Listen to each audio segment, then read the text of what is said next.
깨달음이든 시크릿이든 간에 이 두 가지의 공통적인 실상은 바로 이원성일세. 이 공통점에는 힌트가 있지. 비이원성이란 이원성의 반대말이야. 말 그대로 둘이 아니라는 말이지. 인간의식이 체험하는 세상은 이원성의 세상이지. 이원성이란 두 개의 근원을 지칭하는 둘이 서로 다름을 뜻하는 말이네. 이 이원적 사고방식에 따르면 주체와 객체가 서로 다르며 둘은 서로에게 의존하지 않고 존재한다네. 이러한 이분법은 서양의 철학과 신학의 기조가 되었지. 자네가 지금 나를 바라볼 때 저것은 나다라고 느끼진 않지. 나는 나고 카밀로는 카밀로다라고 느껴질 것일세.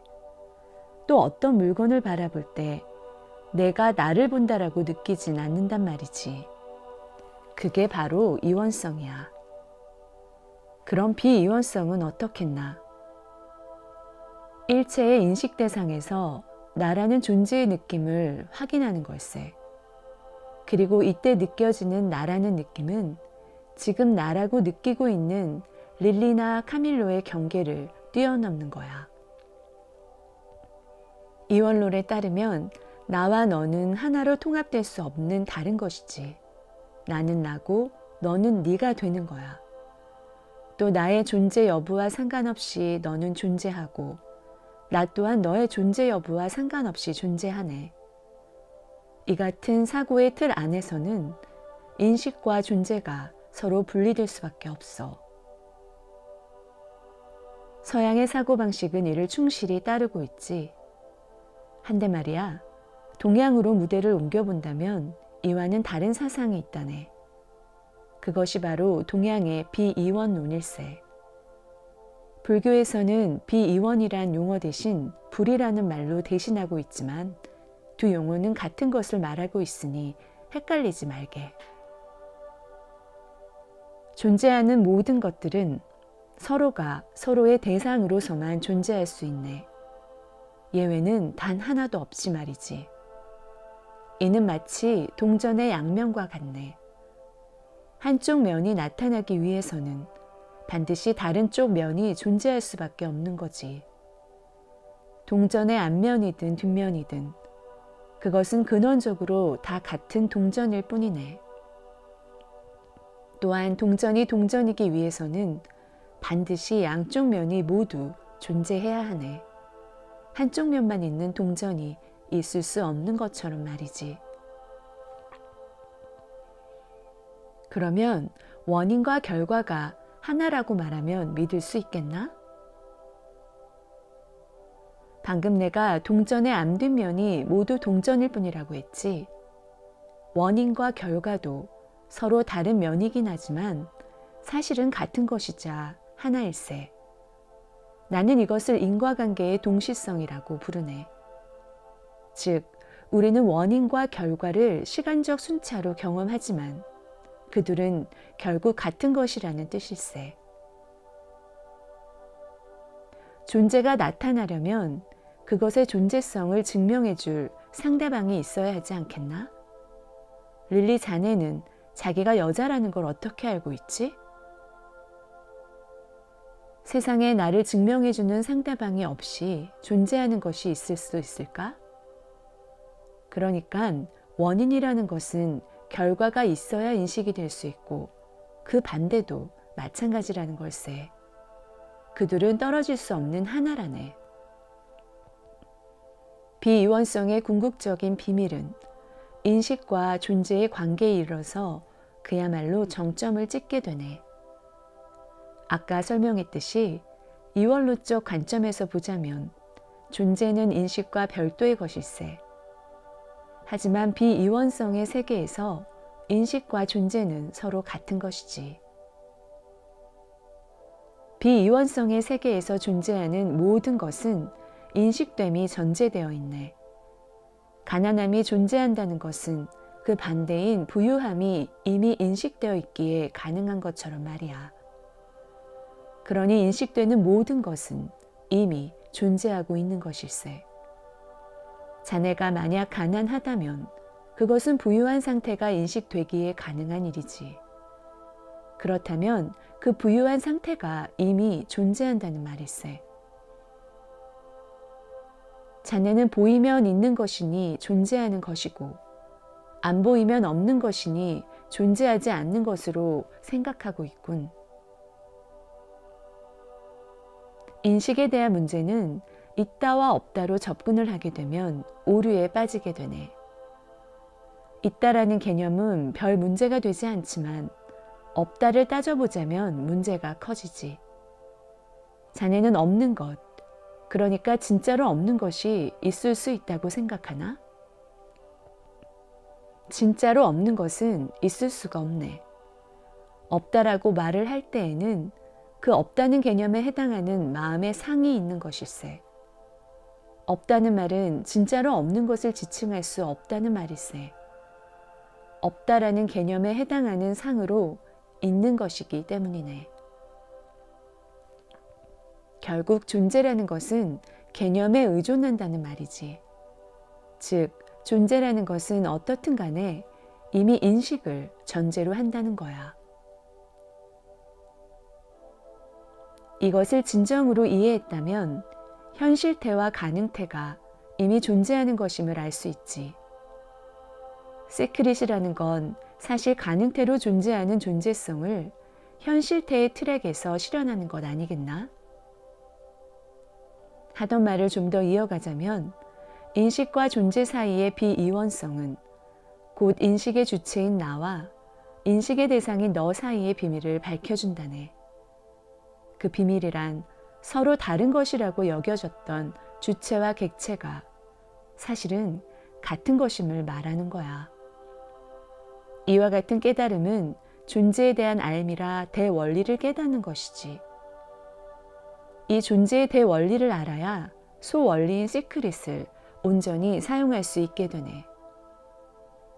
다시 말해 이제까지 세속을 등지고 온전히 진리 탐구에만 전념하는 구도자들의 영역으로 여겨지던 깨달음이 사실은 세상을 창조하는 법칙의 내부 원리였다는 말이야. 그러니 존재에 대한 암 없이 주먹구구식으로 하는 시크릿이 제대로 작동할 리가 있겠나? 시크릿, 호오포노포노, 티베트의 통렌 수행 등 생각과 감정의 정체를 파악해 정화하는 수많은 방편이 사실은 모두 비이원성에 기초하고 있음을 안다면 이것들은 수박 겉핥기가 아닌 온전한 방편과 영성으로 사용할 수가 있게 되지. 자네 말대로 그것이 가능해지면 자네의 삶 자체가 송두리째 바뀐다네. 우주를 적극적으로 창조할 수 있는 비밀을 알게 되니 풍요로운 삶을 사는 것이 가능해지는 거야. 또한 닥쳐오는 풍파에 흔들리지 않고 다시 일어나 새로운 창조를 할 수 있는 무한한 동력을 얻게 되지. 나는 이러한 새로운 방식의 시크릿, 깨달음에 기반한 시크릿을 비이원 시크릿이라고 하네. 깨달음 따로 세속적인 삶 따로라는 낡은 인식은 이제 버려야 해.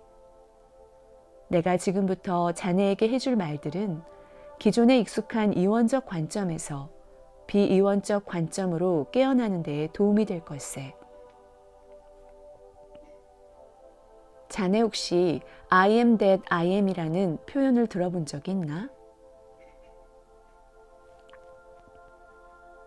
이 말은 그 시크릿이 나는 누구인지 무엇인지 아는 알무로부터 출발한다는 것일세.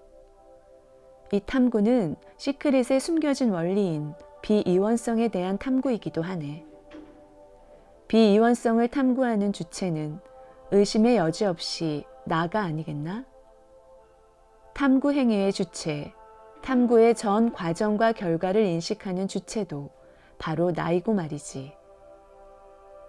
그렇기에 비이원성에 대한 탐구의 시작은 나가 무엇인지를 탐구하는 것으로 시작해서 그것에 대한 완전한 알무로 끝이 나네. 사유 수행은 사실 그보다 더 오랜 역사가 있는 비이원 영성의 수행법 중 하나지. 석가모니가 보리수나무 아래에서 깨달음을 얻어 관자재 보살의 경지에서 붓다의 경지로 넘어갈 때 행했던 수행, 그 또한 이와 같은 사유 수행이었다네.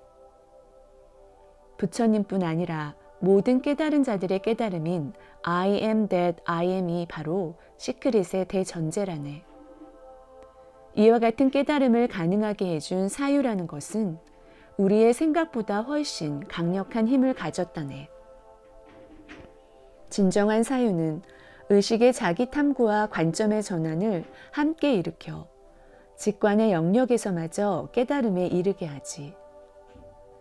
또 진정한 사유는 합리적 의심이라는 장치를 통해 관점의 전환을 방해하는 마지막 장애물, 이성마저 온전히 납득시키는 힘을 가졌네.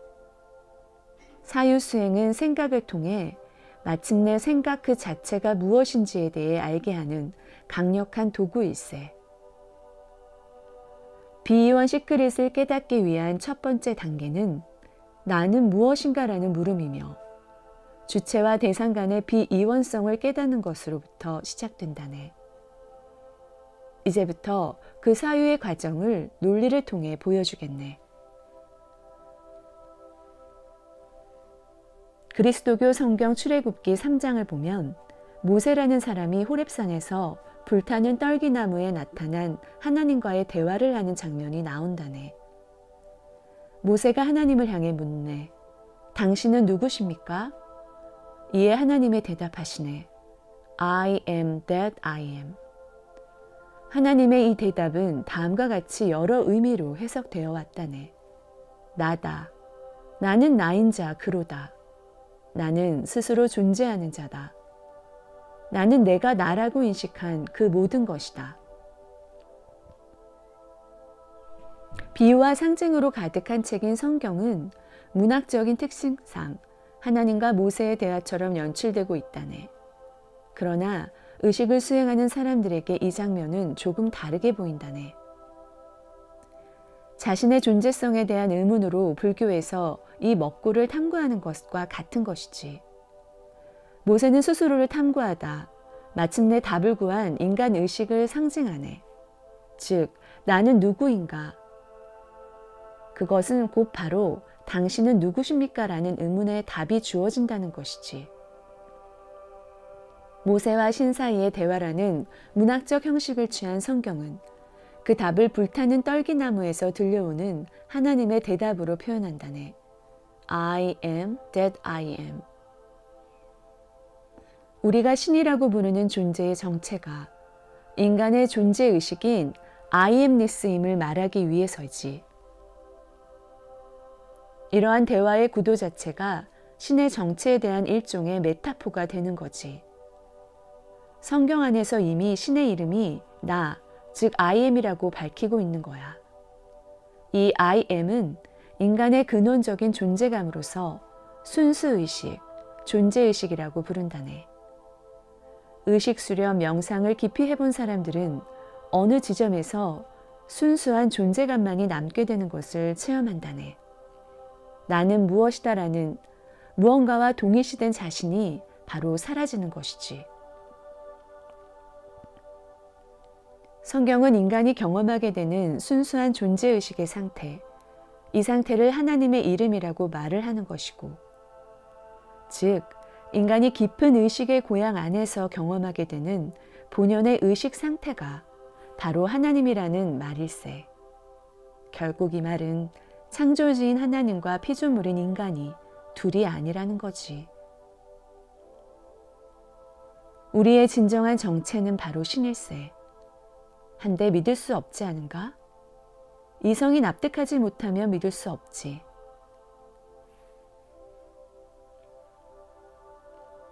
나를 찾기 위한 대전제로서 나를 인식의 주체로 정의하겠네. 나는 본다. 나는 생각한다. 나는 걷는다. 나는 기쁘다. 나는 못생겼다. 우리가 무엇을 하든 어떻든 간에 그것은 인식 안에 들어올 때 비로소 존재하게 되네. 인식을 통해 그것이 존재한다는 걸 아는 거지. 그렇다면 나는 의심의 여지 없이 이러한 모든 인식 행위를 아는 자, 즉 인식의 주체가 아니겠나? 따라서 나를 찾는 가장 쉬운 방법은 이 인식의 주체를 찾아보는 것일세. 눈은 모든 것을 본다. 코는 모든 것을 냄새 맡는다. 입은 모든 것을 맛본다. 귀는 모든 것을 듣는다. 손은 모든 것을 만진다. 여기서 눈이 못 보는 것, 코가 못 맡는 것, 입이 맛보지 못하는 것, 귀가 들을 수 없는 것, 손이 잡을 수 없는 것이 한 가지가 있다네. 그것이 무엇일까? 바로 자기 자신일세. 눈은 보는 주체이므로 대상이 아닌 주체인 자신을 볼 수가 없는 것이라네. 코는 냄새를 맡는 주체이므로 대상이 아닌 주체인 자신을 냄새 맡지 못하고, 귀는 듣는 주체이므로 대상이 아닌 주체인 자신을 듣지 못하며, 입은 맛보는 주체이므로 대상이 아닌 주체인 자신을 맛보지 못하고, 손은 만지는 주체이므로 대상이 아닌 주체인 자신을 만질 수 없네. 이것이 눈이 눈을 볼 수 없는 실질적인 이유인 것이지. 이 도식을 도입해서 인식의 주체인 나를 찾아보면 되는 거지. 육체는 내가 아니다. 바로 인식되기 때문이다. 그래서 육체는 내가 아니다. 감정은 내가 아니다. 인식되기 때문이다. 그래서 감정은 내가 아니다. 생각은 내가 아니다. 인식되기 때문이다. 그래서 생각은 내가 아니다. 나에 대한 온갖 타이틀은 내가 아니다. 인식되기 때문이다. 그래서 온갖 타이틀은 내가 아니다. 이름이 부여된 것, 개념 지어진 것은 그 무엇이 되더라도 내가 아니라 인식의 대상이네. 만약 누군가가 그 무엇을 가지고 나라고 주장한다면 그것은 이미 인식의 대상일 뿐이지. 인식의 주체라고 여겨지는 무엇이 있다 해도 그것이 인지되는 순간 대상이 되어버리니 결국 모든 것이 인식의 대상이 된다네. 허나 인식의 주체가 없다면 인식은 어떻게 일어날까? 결론부터 말하자면 인식의 주체는 인지될 수 없지만 항상 있네. 다만 대상으로 포착할 수 없을 뿐이지. 인식의 주체는 지각하는 대상에 항상 늘 드러나 있다네. 내가 인식할 수 있는 모든 것들은 나가 아닌 인식의 대상에 불과하다고 했지?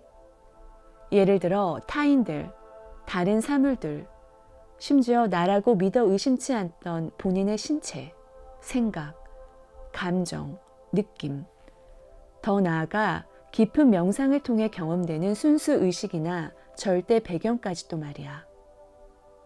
인식의 주체를 따로 찾아볼 수 없다는 건 곧 주체인 나가 인식의 대상과 따로 있을 수가 없다는 말이기에 모든 인식의 대상이 인식의 주체인 나가 되는 것일세. 결국 나는 인식되는 온 세상, 바로 그 자체였다는 뜻이지. 깨달음을 명상과 같은 의식 수행을 통해 직관적으로 얻는 것이라고만 알았다면 오산일세. 직관적인 삶은 논리를 통해 이성을 납득시킬 때 완전해지네. 내가 이와 같은 주객도식의 논리를 쓰는 이유는 비이원성을 깨닫기 위한 여정의 시작이 인간의 이원적인 의식 구조이기 때문이라네. 그래서 개념을 사용해서 개념 너머를 표현하고 논리를 사용해서 논리를 쳐내는 방식을 취할 수밖에 없는 거지. 즉 생각을 생각으로 잡아먹고 살에 박힌 가시를 다른 가시로 빼내는 것과 같은 이치라네. 마지막에 남는 것이란 바로 대상 그 자체라네. 나를 찾는 여정에서 마지막에 남는 것은 어처구니 없게도 인식의 대상 그 자체라는 거지. 그러니 대상 그 자체가 바로 우리가 찾아 헤매던 나라는 말일세. 인식의 주체가 바로 인식의 대상인 현실. 따라서 인식의 대상이 인식 그 자체인 현실. 즉, 내가 인식하는 모든 것이 우리의 진정한 주체인 나라는 말일세. 여기서 아직 말하지 않은 비이원성의 최후의 깨달음인 I am that I am에 대한 해석. 나는 내가 나라고 인식하는 그것이다 마저 넘어선 알민 나는 인식되는 그 모든 것이다라는 깨달음이 바로 드러나는 것일세. 물론 석가모니가 말한 진정한 깨달음은 이마저도 넘어선 지점이지만 어쨌든 자신의 정체성을 찾다 도달하는 마지막 깨달음은 나는 인식되는 그 모든 것이다 라는 알밀세. 그리고 성경은 이 I am 나가 바로 하나님이라고 말을 해주고 있지. 그러니 우리는 우리가 생각하는 것처럼 작은 존재가 아니라네.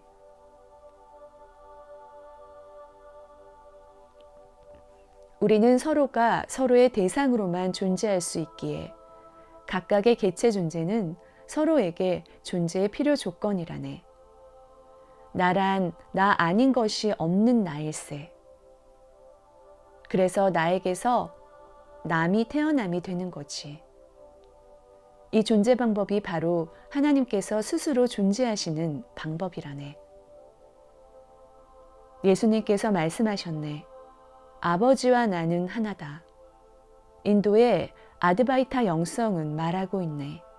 아트만, 순수 존재의식이 바로 브라만, 존재의 근원 그 자체이다라고.